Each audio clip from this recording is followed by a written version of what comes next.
Inna lillahi wa inna ilaihi raji'un. Allah ya yi wa fitaccen ɗan wasan barkwanci mai suna Kamal Aboki rasuwa a sanadiyar haɗarin mota a hanyarsa ta dawowa daga Maiduguri zuwa Kano. Muna roƙon Ubangiji Allah ya ji kansa, ya gafarta masa, ya sa aljanna ce makoma, amin summa amin. Allah sarki Kamal Aboki, bawan Allah, masoyin fiyayyen halitta Annabi Muhammadu sallallahu alaihi wasallama.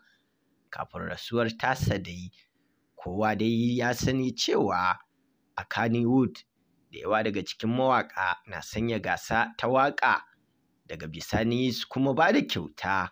Amma a nashi ɓangaren shi kuma tambayoyi ya rinƙa sakawa a kafafensa na sada zumunta, musamman ma shafinsa na TikTok, wanda yanzu idan kuka garzaya kuka yi sacin ɗin Kamal Aboki, za ku ga irin gasar da ya rinƙa sakawa kan iyayen Annabi sallallahu alaihi wasallama, inda ya rinƙa sanya gasar da ta shafi addini, sannan kuma ya ba da kyaututtuka.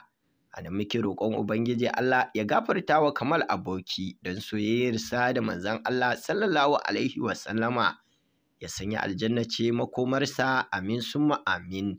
Idan tamu ta zo Ubangiji Allah ya sa mu cika da imani, amin.